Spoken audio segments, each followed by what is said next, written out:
I am Lana, 29 years old, and I never thought my own family would abandon me at my most vulnerable moment. When my stepdad Marcus left me alone in the hospital to go on a vacation with my mom, something broke inside me. The beeping machines and sterile walls became my only companions as my medical condition worsened. In desperation, I called my biological father, who I had barely spoken to in years.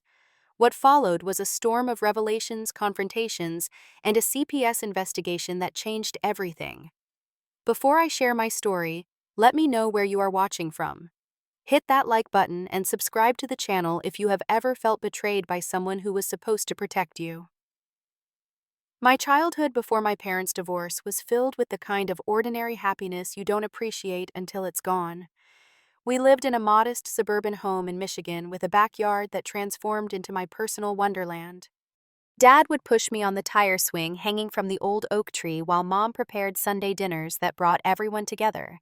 Family movie nights, camping trips to Lake Michigan, and holiday traditions created a tapestry of memories I clung to later. Everything changed when I was 12. The arguments started small, first hushed voices behind bedroom doors that gradually escalated into full-blown shouting matches in the kitchen. I would hide in my closet with my hands over my ears, pretending I was somewhere else. The day Dad moved out, he promised we would still see each other all the time. I stood in the driveway watching his packed car disappear around the corner, not understanding that our relationship would soon be reduced to every other weekend and the occasional Wednesday dinner.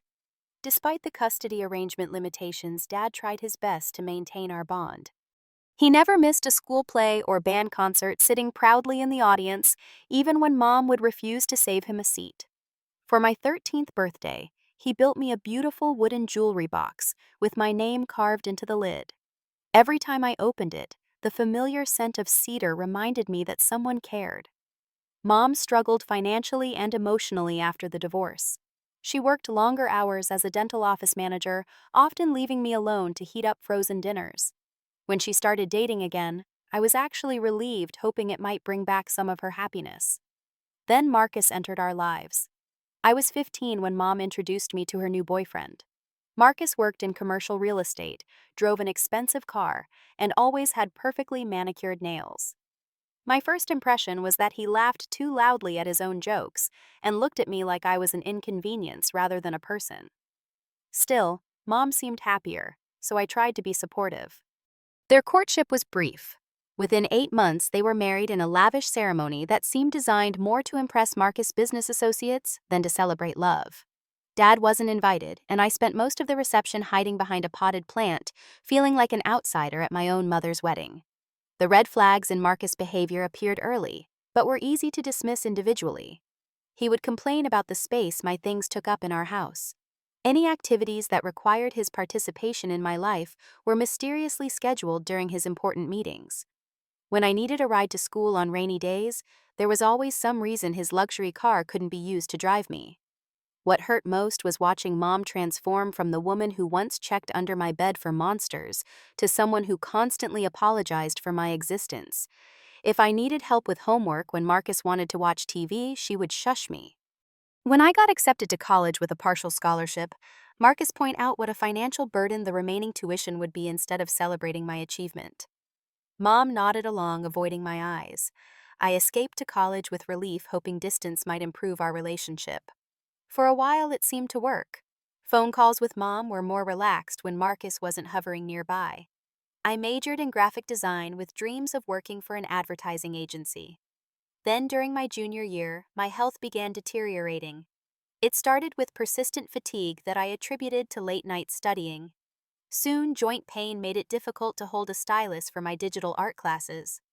After a particularly frightening episode where my hands swelled so badly I couldn't open my dorm room door, my roommate Katie insisted on taking me to the hospital. The diagnosis came after weeks of tests, an autoimmune disorder that would require lifelong management. The doctor explained that my immune system was essentially attacking my own body, causing inflammation and pain that would come in unpredictable flares. There was no cure, only treatment to manage symptoms and prevent flares. My education suffered as I struggled to balance my health with academics. What should have been a 4-year degree stretched into 5, and my dream internship opportunities slipped away as I couldn't commit to the demanding hours required in advertising. I graduated, but with far less impressive credentials than I had planned. The entry-level job I managed to secure provided barely enough income to cover my modest apartment and the mounting medical bills that my insurance didn't fully cover. Each flare-up meant missed work days, and after 2 years of struggling to keep up, my boss regretfully informed me that they needed someone more reliable. At 28, I faced the humiliating prospect of moving back in with Mom and Marcus. Dad offered his place, but he lived in a small one-bedroom apartment several states away, having downsized after retiring early due to his own health issues. With no other options, I packed up my independence along with my belongings and returned to my childhood home, now thoroughly transformed into Marcus domain.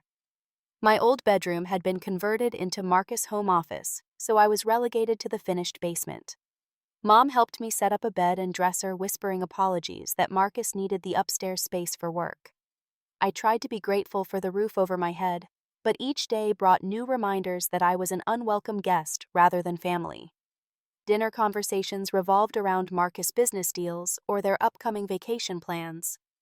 My contributions were met with polite nods before the subject quickly changed. When I had medical appointments, Mom would glance nervously at Marcus before determining if she could drive me. Most times, I ended up taking an expensive rideshare service I could barely afford.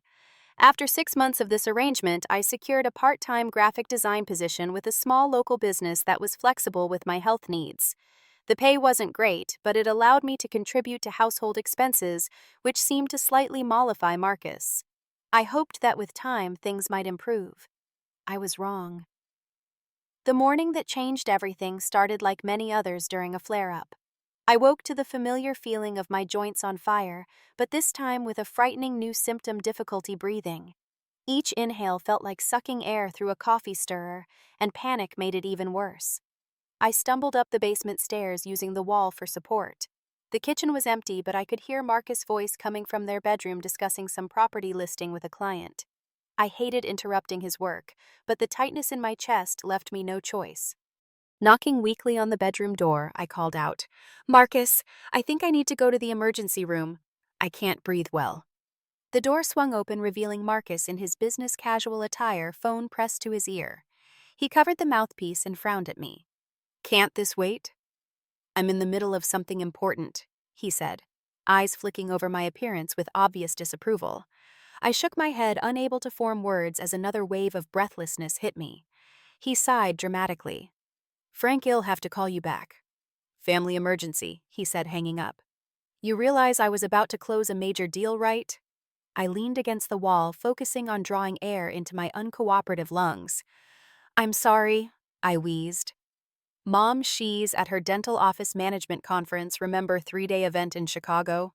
He replied, grabbing his car keys with obvious reluctance. "This better be serious, Lana. I have meetings all afternoon." The drive to the hospital was punctuated by Marcus' complaints. "Your timing is incredible, you know that." The Henderson property was about to go under contract. He drummed his fingers on the steering wheel at every red light. "If this is just another one of your episodes that could have been handled with some ibuprofen." I kept my eyes fixed on the passing scenery, trying to count my breaths like my doctor had taught me during previous anxiety attacks. But this was different. Something was seriously wrong, and the pain radiating through my chest wasn't just anxiety. At the emergency room, the triage nurse took one look at my pale, sweating face and labored breathing and immediately whisked me to an examination room. My oxygen levels were dangerously low, and the medical team swarmed around me with an urgency that finally seemed to impress upon Marcus the seriousness of the situation. I was admitted within the hour. A stern-faced doctor ordered a battery of tests after listening to my lungs and reviewing my medical history. "It's likely that your autoimmune condition has affected your lungs," she explained. "We're going to need to run several tests to determine the extent of the inflammation." Marcus paced the small hospital room, checking his watch every few minutes. He stepped outside frequently to make calls, returning with increasingly sour expressions. From my hospital bed, I could see the tension building in his jaw. A phlebotomist came to draw blood, a respiratory therapist performed breathing tests, and an X-ray technician took images of my chest. Through it all, Marcus remained physically present but mentally elsewhere. When a nurse asked if he was my husband, he quickly corrected her. "Stepdad. Just filling in until her mother gets back from a conference." As afternoon turned to evening, I overheard Marcus in the hallway, his voice raised in frustration. "Barbara, I can't stay here all night. We have the Cancun trip tomorrow. The flights are non-refundable." My mother's voice replied tinny through the phone speaker. "I heard fragments, maybe reschedule, and what do the doctors say, and poor timing." Marcus continued louder now. "She's an adult, Barb, 29 years old. The hospital is full of medical professionals. She doesn't need us holding her hand." I closed my eyes, pretending to be asleep when he re-entered the room. The reality of their 5-day vacation to Cancun had completely slipped my mind amid the medical emergency. They'd been planning it for months, a second honeymoon of sorts. The tension in the room was palpable as Marcus checked his emails, sighing loudly with each new message. A kind nurse named Stephanie entered to check my vitals, her eyes darting between us with concern. "Everything okay in here?" she asked, adjusting my IV line. Marcus stood abruptly. "Actually, I need to step out for a bit." "Is that all right?" He directed the question to Stephanie rather than me. The nurse glanced at me. "That's up to your daughter, sir." "Stepdaughter," he corrected automatically. "And like I said, she's an adult." Stephanie turned to me with a gentle smile. "Would you be comfortable if your stepdad stepped out for a while?" The pleading look in Marcus' eyes made the decision for me. "It's fine," I said weakly. "I understand you have things to do." Relief washed over his face. "Thanks, Lana. I'll be back later. I just need to take care of some things at home." He gathered his jacket and phone, already halfway out the door. "Your mom will call you later." As the door closed behind him, Stephanie adjusted my pillows. "Family can be complicated," she said kindly. "I'll be right down the hall if you need anything. The call button is right here." I nodded, grateful for her compassion, but too exhausted to explain the complexities of my family situation. As the various medications took effect, I drifted into an uneasy sleep, assuming Marcus would return within a few hours. The doctor who woke me was different from the one in the emergency room, an older man with salt and pepper hair and kind eyes behind wire-rimmed glasses. Dr. Williams, he introduced himself. The pulmonary specialist. His expression was serious as he reviewed the preliminary test results. "The inflammation in your lungs is significant, Lana. We're seeing evidence of pleuritis and inflammation of the tissues that line the lungs and chest cavity. This is likely a new manifestation of your autoimmune condition." "What does that mean?" I asked suddenly, very aware of Marcus' absence. "It means you'll need to stay with us for several days. We're going to start you on high-dose corticosteroids to reduce the inflammation, and we'll need to monitor you closely." "Is your stepdad coming back soon?" I checked my phone. No messages, no missed calls. "He's probably stuck in traffic," I lied, embarrassment heating my cheeks. Dr. Williams nodded. "Well, I'd like to discuss the treatment plan with both of you, perhaps when he returns. In the meantime, a respiratory therapist will be coming by to work with you on some breathing exercises." Throughout the afternoon, I called Marcus repeatedly. Each call went straight to voicemail. I sent text messages asking when he would return, each showing as delivered but not read. As dinner time approached, I finally received a response that made my stomach drop. "At airport. Your mother finished conference early and met me here, leaving for Cancun as planned. Doctors have everything under control. We'll check in when we land." I stared at the message in disbelief. A follow-up text contained a selfie of them at the gate, my mother smiling broadly with a tropical drink already in hand. Marcus had a satisfied look that seemed to say, "See, everything worked out fine." My fingers trembled as I typed, "I'm going to be hospitalized for several days. The doctor wants to talk to family about my treatment." The response came quickly. "Doctors know what they're doing. You're in good hands. Better than ours anyway. Well, be back on Saturday." Saturday. 5 days away. I looked around the sterile hospital room, reality crashing down on me. They were actually leaving, taking off for a beach vacation while I lay in a hospital bed struggling to breathe. I tried calling my mother directly, but her phone went straight to voicemail. A final text from Marcus came through boarding now. Phone's off. Hospital has our email if there's a real emergency. A real emergency. As if being hospitalized with lung inflammation wasn't already a real emergency. That night was one of the longest of my life. My condition worsened as the inflammation increased despite the initial medications. Breathing became a conscious effort, and the oxygen mask they placed over my face made me feel claustrophobic.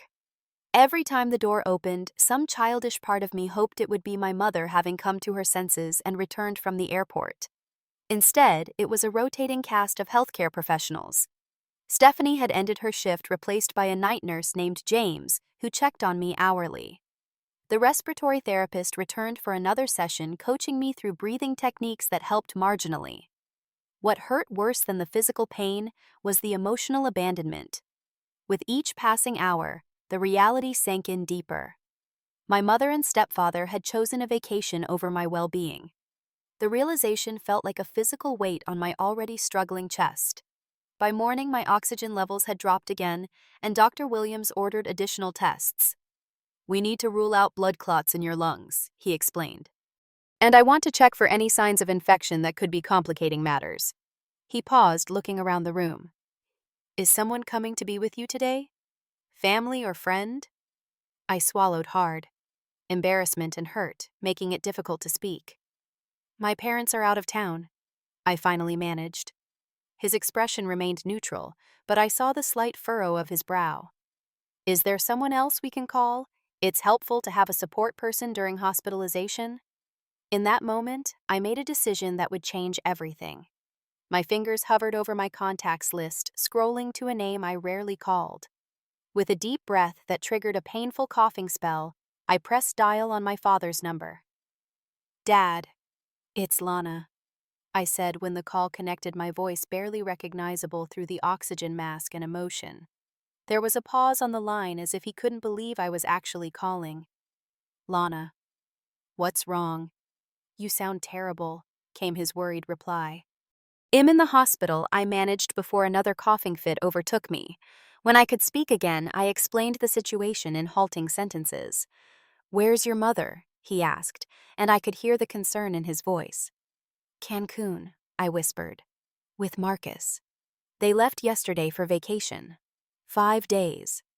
The silence that followed spoke volumes. Then my father's voice, tight with controlled anger. "Which hospital am on my way?" "Dad, you live in Indiana." "It's a 6-hour drive," I protested weakly. "Then I'll be there in 5, he replied without hesitation. "Text me the hospital details. I'll stay on the phone as long as you need." For the first time since being admitted, I felt tears spill down my cheeks. I had forgotten what it felt like to be someone's priority. Dad stayed on the line as I texted him the information, asking questions about my condition, my treatment, making sure I wasn't alone until a nurse came in to check on me. True to his word, my father arrived in just under 5 hours, having apparently broken several speed limits along the way. I was drifting in and out of sleep when the door to my room opened, and there he stood. Dad looked older than I remembered, his hair more gray than brown, now lines etched more deeply around his eyes. But his expression when he saw me was pure parental concern. "Lana," he said softly, crossing the room to my side. Without hesitation, he reached for my hand, careful to avoid disturbing the IV line. "You came," I whispered through the oxygen mask. "Of course I came," he replied, as if the 6-hour emergency drive was the most natural response in the world. "I'm your dad." Something broke inside me then, all the years of distance, the missed opportunities, the gradual erosion of our relationship. I cried in earnest, painful sobs that made my chest hurt worse, but somehow also provided relief. Dad stayed beside me, holding my hand until I calmed down. Then he stepped into the hallway to speak with my doctor, returning with a determined expression. "I'm staying," he announced. "For as long as you're here." "But your work," I protested weakly. "Already called my boss." "I'm using my emergency family leave," he said simply. "Now what can I do to make you more comfortable?" While I rested that afternoon, I overheard Dad on the phone in the hallway, his voice rising with barely contained fury. He had managed to reach my mother in Cancun. "Barbara, I don't care about your non-refundable tickets. Your daughter is hospitalized with a serious condition and you left her alone." He paused, listening. "No, this isn't about our past, or about me judging your marriage. This is about Lana." Another pause, longer this time. I could picture my mother's defensive posture, the way she always shifted blame when confronted. "She's not being dramatic?" Dad continued, his voice tight. "Her oxygen levels dropped dangerously low last night. The doctor is concerned about complications." He paused again. "Fine. Enjoy your vacation. I'll take care of our daughter since you apparently can't be bothered." When he returned to the room, I pretended to be asleep, not wanting to add to his burden. But he must have known I was awake, because he gently patted my arm and said, "You're not alone anymore, kiddo. I'm here." Those simple words meant everything. Over the next few days, as various tests confirmed the diagnosis of pleuritis related to my autoimmune disease, Dad never left my side except to use the restroom or grab a quick coffee. He slept in the uncomfortable recliner next to my bed, learned the names of all my nurses and doctors, and kept detailed notes about my medications and treatment plan. The contrast between his response and my mother's was stark and painful. While Dad rearranged his entire life to be with me, Mom sent occasional text messages asking if I was feeling better yet, as if I had a minor cold instead of a serious medical condition. The photos she continued to share from their vacation beachside margaritas, couples massages, sunset dinners, only deepened the wound. My hospital stay stretched into days, each one bringing small improvements in my breathing, but new revelations about my life. Between treatments and tests, Dad and I talked more than we had in years, piecing together the fragments of our relationship. I learned that after the divorce, Dad had actually tried to be more involved in my life than I had realized. He showed me emails he'd sent to my mother requesting additional visitation that had apparently never been relayed to me, birthday cards that never reached me, invitations to spend school breaks with him that were declined without my knowledge. "Did you know I came to your high school graduation?" he asked on the third day of my hospitalization as he helped me adjust my position in bed. I stared at him in shock. "You did?" He nodded, a sad smile playing at his lips. "Sat in the very back. Your mom said it would be too confusing for you if I approached that shed, arranged a special family celebration I wasn't welcome to attend. I just wanted to see you graduate." Each revelation was like peeling back a layer of deception that had shaped my understanding of my family. All those years I'd believed Dad had chosen to keep his distance, when in reality barriers had been deliberately placed between us. "You sent me that silver bracelet for my 16th birthday, didn't you?" I asked, suddenly remembering a gift that had arrived with no card. Dad nodded. "And a letter explaining that the bracelet had belonged to my mother, your grandmother." "Did you get the letter?" I shook my head, another piece falling into place. The next day, Dad brought in a small photo album he'd apparently kept in his car during the drive. It contained pictures of me from various school events he'd attended without my knowledge, standing at a distance, a ghost in his own daughter's life. One photo particularly struck me. Dad standing across the street from my college dormitory on move-in day, watching as Mom and Marcus helped me unload the car. The expression on his face was heartbreaking, a father denied the chance to participate in a significant moment in his daughter's life. "Why didn't you fight harder?" I asked, unable to keep the hurt from my voice. Dad sighed deeply. "I did fight Lana. For years. But your mother had primary custody and the courts were different back then. Each legal battle just seemed to put more stress on you, and I could see it was affecting you." He shook his head. "I thought stepping back might actually be better for you. I made the wrong choice and I'm so sorry."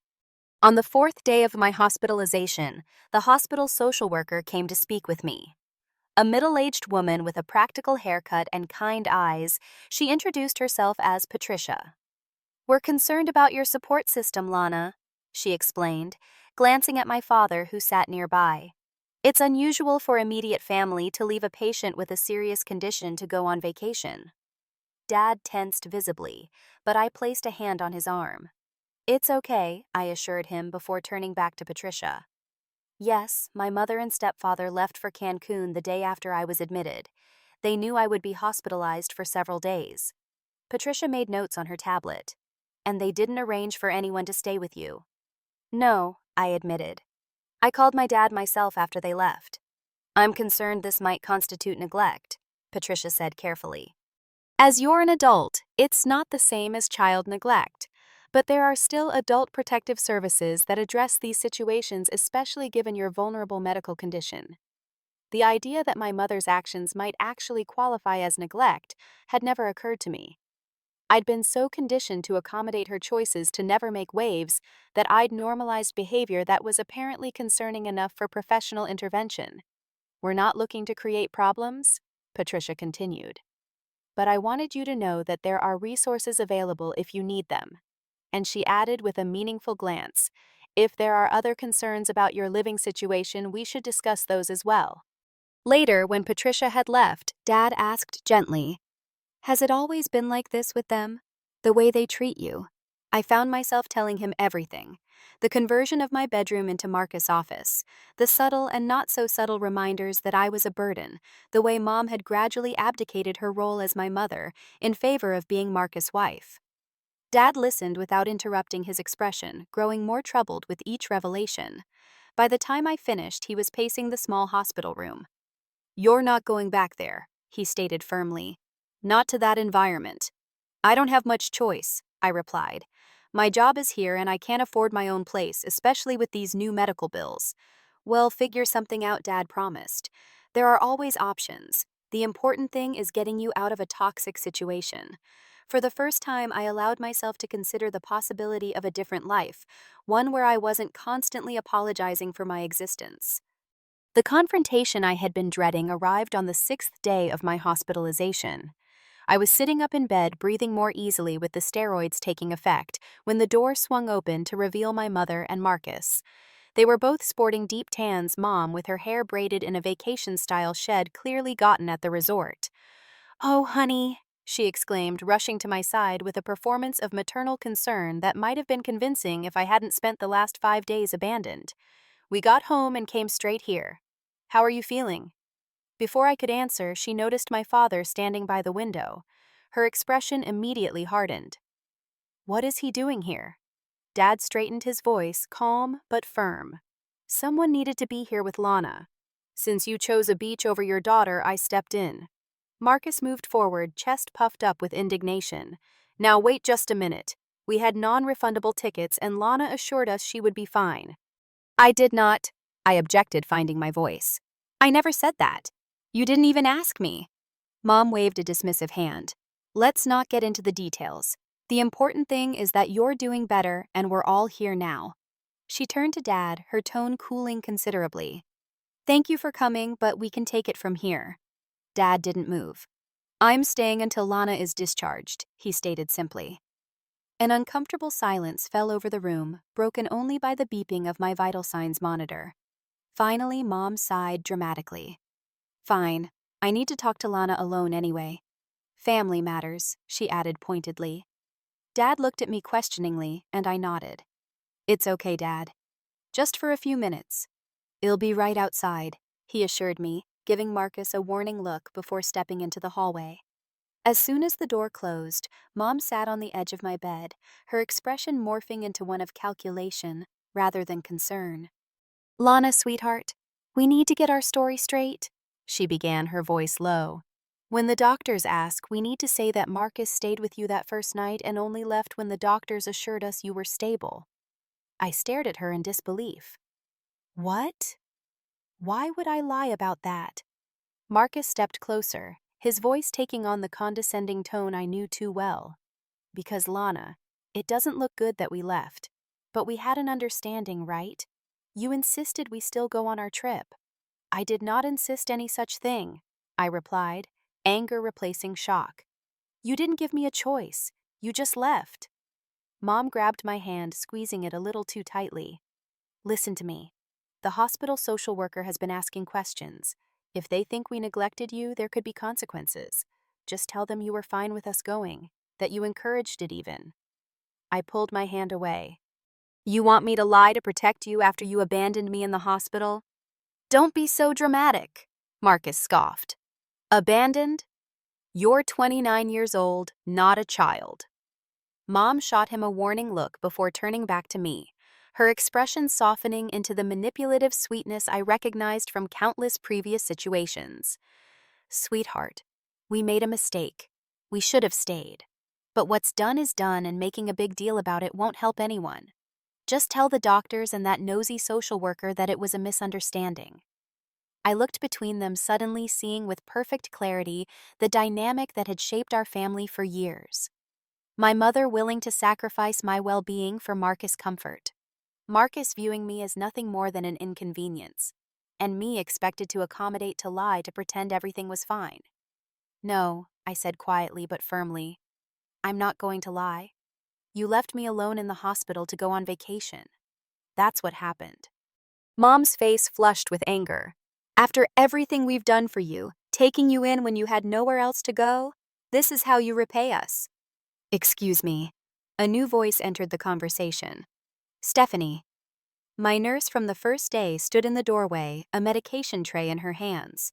She looked between us, her expression professionally neutral, but her eyes sharp. Everything okay in here?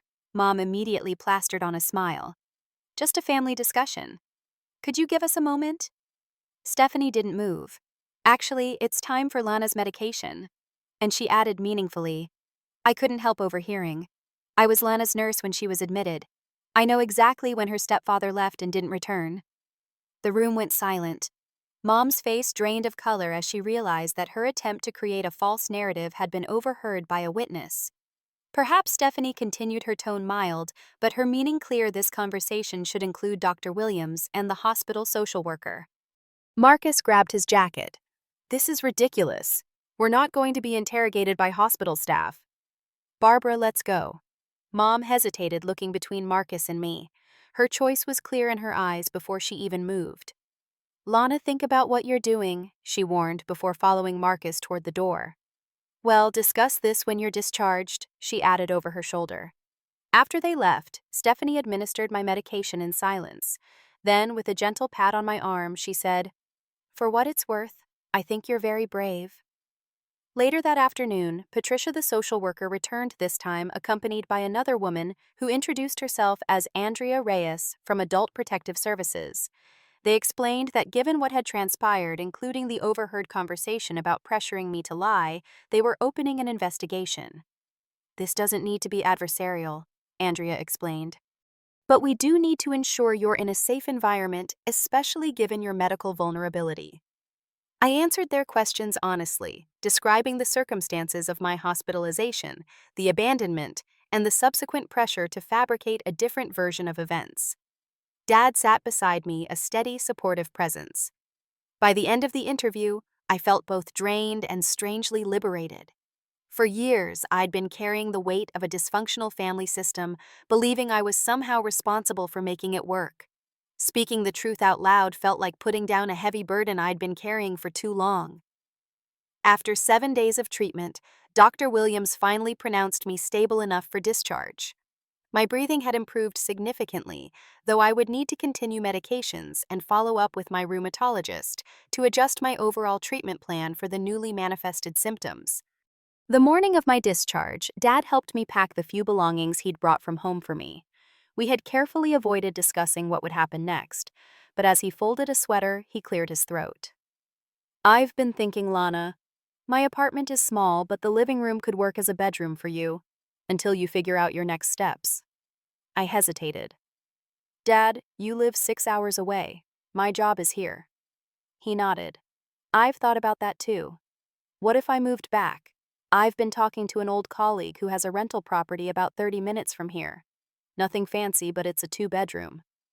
I stared at him, processing what he was suggesting. You would move back here? Change your whole life? Dad set down the sweater and met my eyes. Lana, I missed 14 years of being your dad the way I wanted to be.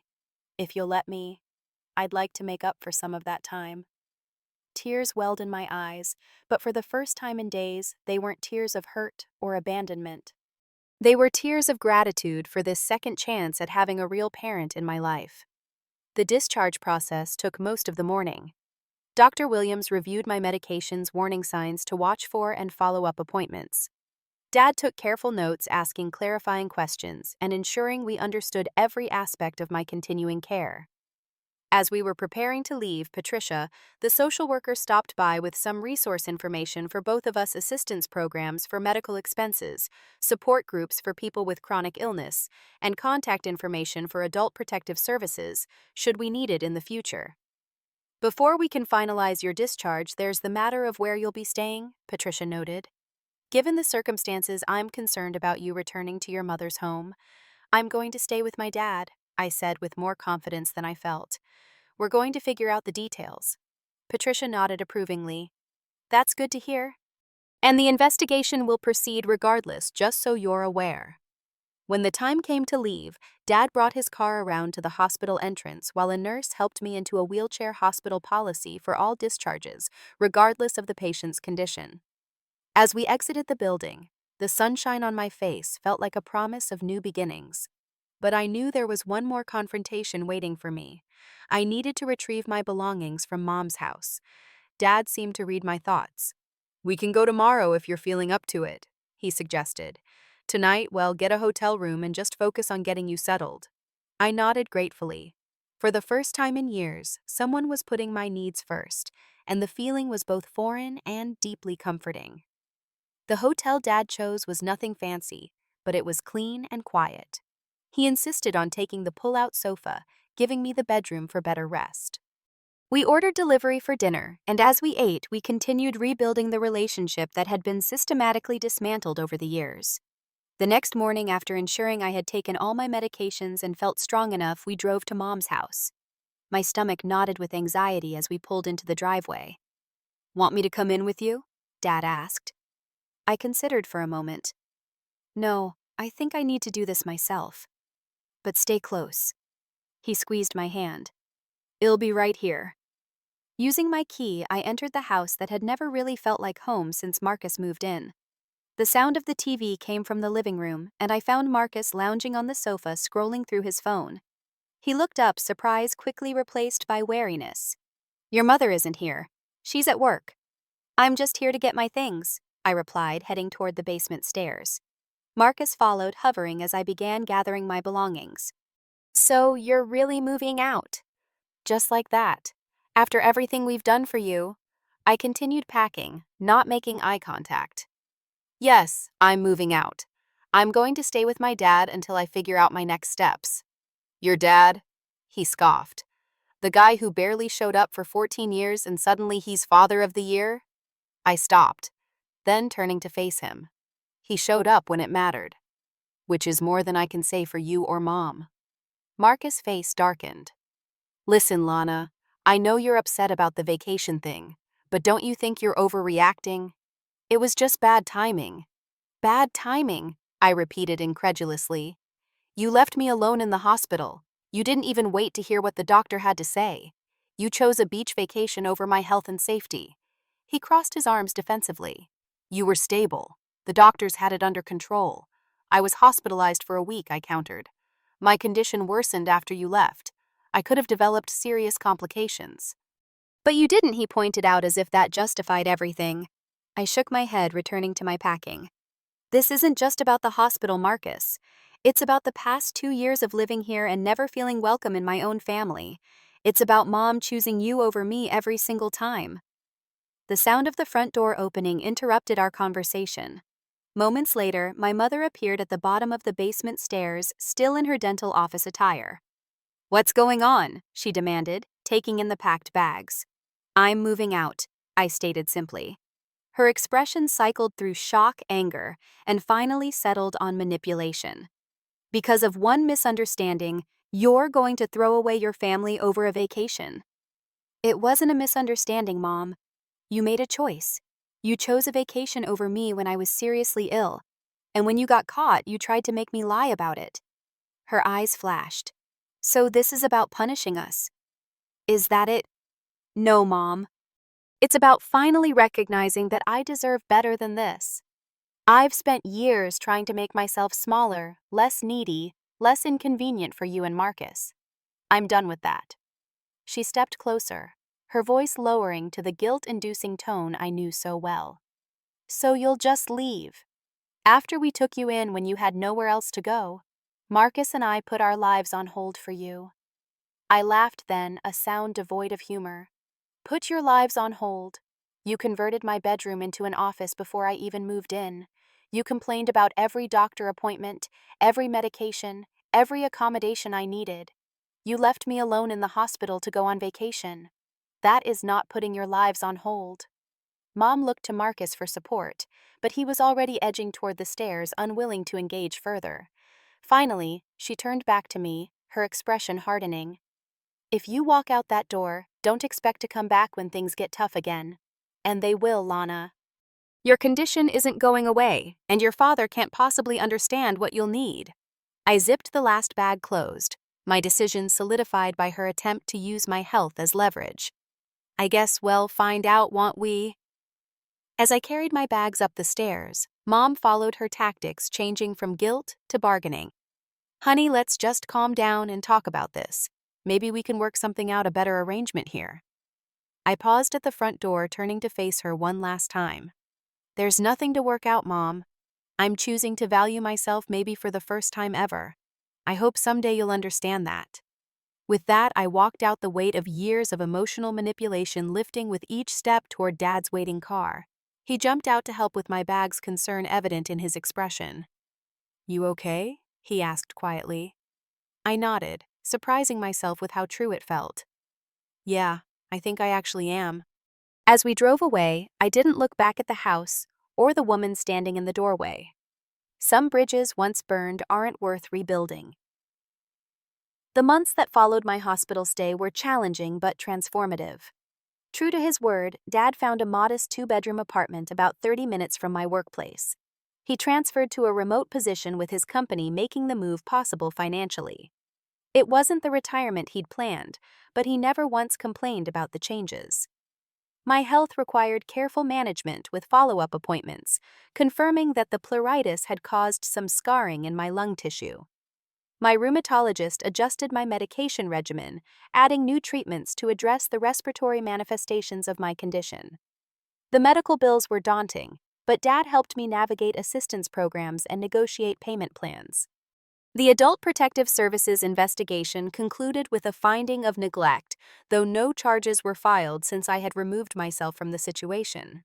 Mom and Marcus received a formal warning, and I heard through mutual acquaintances that they were furious about the whole thing, maintaining that they had done nothing wrong and that I had dramatized the situation for attention.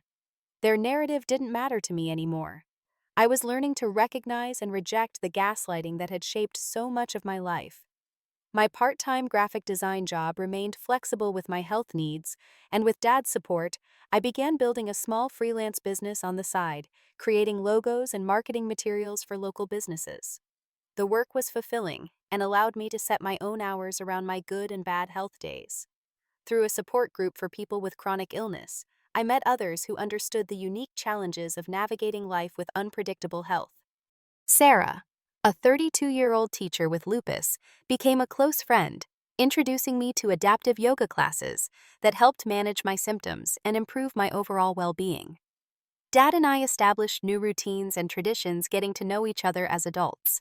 We discovered shared interests in old movies and card games. He taught me to make his famous chili, a recipe passed down from his mother, and I introduced him to podcasts that soon became our shared listening on weekend mornings. Mom called occasionally in the early months, her approaches varying from tearful apologies to subtle guilt trips. Each time I maintained firm boundaries, engaging only when the conversation remained respectful. Eventually, the calls became less frequent, and I found I didn't miss them. The journey wasn't linear. There were setbacks, both physical and emotional. Some days, the grief over the mother I wished I had would overwhelm me, and Dad would sit quietly beside me, not trying to fix it, but simply being present. Other days, a flare of my condition would remind me of my physical vulnerabilities, bringing fears about the future. But there were beautiful moments too. Celebrating my 30th birthday with new friends and a father who beamed with pride as I blew out candles, landing my first major freelance client, and calling Dad first with the news. Simple evenings watching TV together, secure in the knowledge that I was truly at home. 1 year after the hospital incident, I sat on the small balcony of our apartment watching the sunset and reflecting on how much had changed. Dad joined me, passing me a cup of tea. "Penny for your thoughts," he said, settling into the chair beside me. "I was just thinking about something Dr. Williams told me in the hospital," I replied. "He said sometimes our bodies go into crisis to alert us that something needs to change. I think my life was doing the same thing." Dad nodded thoughtfully. "The body has wisdom we often ignore." I took a sip of tea, letting the warmth spread through me. "I've been thinking a lot about forgiveness lately," I admitted. "Not for Mom's sake or even for yours, but for mine." Dad was quiet for a moment. "Forgiveness doesn't mean what they did was okay," he finally said. "It just means you're not carrying it anymore." I smiled, recognizing the wisdom in his words. "Exactly. I'm not interested in reconciliation with Mom, at least not now. But I don't want to carry the anger forever either." We sat in comfortable silence as the sky painted itself in shades of orange and pink. My health would always have its challenges, and family relationships would remain complicated. But for perhaps the first time in my adult life, I felt genuinely secure, valued, and at peace. The greatest lesson from my abandonment in that hospital room wasn't about who left, but about who stayed. About recognizing that family isn't defined by obligation or blood alone, but by consistent care, respect, and love. Most importantly, I learned that I was worthy of that care all along. I just needed to believe it enough to demand it. Have you ever had to make a difficult choice to walk away from toxic family relationships? How did you find the courage to prioritize your own well-being? I'd love to hear your experiences in the comments below. And if this story resonated with you, please like and subscribe to the channel for more real-life stories about finding strength through life's most challenging moments. Thank you for being part of this journey with me, and remember that sometimes the hardest choices lead to the most beautiful new beginnings.